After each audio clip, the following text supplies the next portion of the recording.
नमस्कार, म रुपेश चौधरी र आजको यस भिडियोमा म तपाईहरुलाई हेराउनेछु ब्लड ग्रुप र बीपी टेस्टको फाइदा र बेफाइदाहरू र टेस्ट गर्दाखेरि के हुन्छ त त्यही कुरा आज मैले यहाँ नववर्ष 2082 को अवसरमा आयोजित गरेको ब्लड ग्रुप शिविर चलाएको छ है त। सो वहाँ चाहिँ यो स्थान भनेको हरिनगर गाउँपालिका वडा नम्बर 5 सिसुवामा रहेको चलाएको छ हैन। र यो फाइदा के छ भन्दाखेरि नि यो ब्लड ग्रुपिङ खासमा मात्रै भनेको छ हैन शिविर, तर हामीले बीपी पनि टेस्ट गरेका छौं र यो यसको फाइदाहरू के छ भन्दाखेरि नि अब सपोज ब्लड ग्रुप हामीलाई थाहा हुँदैन भने कतै एक्सिडेन्ट अर्थात कोही कसैले ब्लड चाहिन्छ आफन्त मान्छेलाई, त्यति बेला हामीलाई ब्लड ग्रुपै थाहा हुँदैन क्या।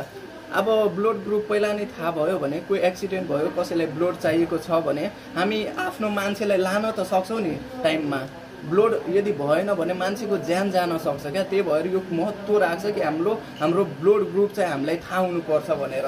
र त्यसैगरी ब्लड प्रेसर अहिलेको अवस्थामा धेरै गर्मी र धेरै जाडो पनि हुन्छ र अहिलेको मान्छेहरू थाहा नै छ सरसब्जीमा धेरै खादमूल हालिदिन्छ क्या। अनि कोही कोही त घरमै बस्छ र कोही कोही धेरै काम गर्छ, जसले गर्दा हाम्रो बीपी मेन्टेन भइराखेको छैन अहिलेको स्थितिमा।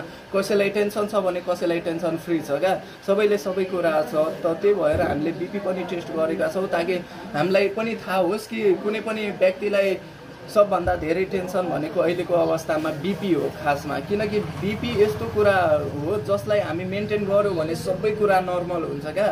जस्तो कि हामीलाई हाइपरटेन्सन हुन्छ, त्यो हाइपरटेन्सन कसरी हुन्छ जसलाई धेरै ब्लड प्रेसर हुन्छ र त्यस्तो अवस्थामा मान्छेलाई धेरै गाह्रो छ। हाम्रो जुन बीपी हाई भएको मान्छेहरू हुन्छ नि उनीहरूलाई अलिकति हाइपरटेन्सन भयो भने हामीलाई हेमरोइज हुन सक्छ। र हेमरोइज एकपल्ट भयो भने मान्छेलाई जति इलाज गरे पनि मान्छे बाँच्ने अवस्थामा हुँदैन। र के कुरा हामीलाई पनि ध्यान दिनुपर्ने हुन्छ, जस्तो कि हाई ब्लड प्रेसरमा हामीलाई अब कोही हाई ब्लड प्रेसरको पेसेन्ट छ भने उनीहरूलाई अब ध्यान दिनुपर्ने हुन्छ क्या।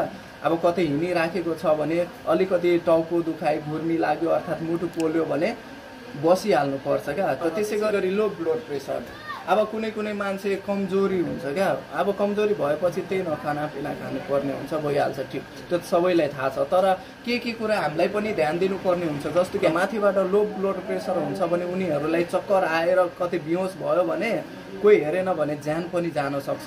र यही ज्यान बचाउनको लागि आज हामीले ब्लड ग्रुपिङ शिविर चलाएको छ र साथसाथै बीपी टेस्ट पनि गरेको छौं। सो भिडियो कस्तो लाग्यो प्लिज कमेन्ट बक्समा लेख्नु होला र यो फोटो हेर्न सक्नुहुनेछ हामीले इन्ट्री गरेको है त। ब्लड नाम रहेको छ, सिरियल नम्बर रहेको छ, त्यसैगरी एज रहेको छ, कति उमेरको बीपी हुन्छ, कस्तो हुन्छ, त्यो सबै कुरा हामीले बुझाइसकेको छौं। र त्यसैगरी ब्लड प्रेसर कति छ त्यो पनि हामीले नोट गरेको छौं। सो हेर्न सक्नुहुनेछ। र ब्लड ग्रुपको रिजल्टको जुन कार्ड हुन्छ नि त्यो कार्ड हामीले बगैदा घर पठाइदिनेछौँ। अहिले हाल त्यो कार्ड चाहिँ प्रिन्ट नभएको कारणले गर्दा हामीले त्यो दिन असमर्थ भएको छ है त। सो धन्यवाद।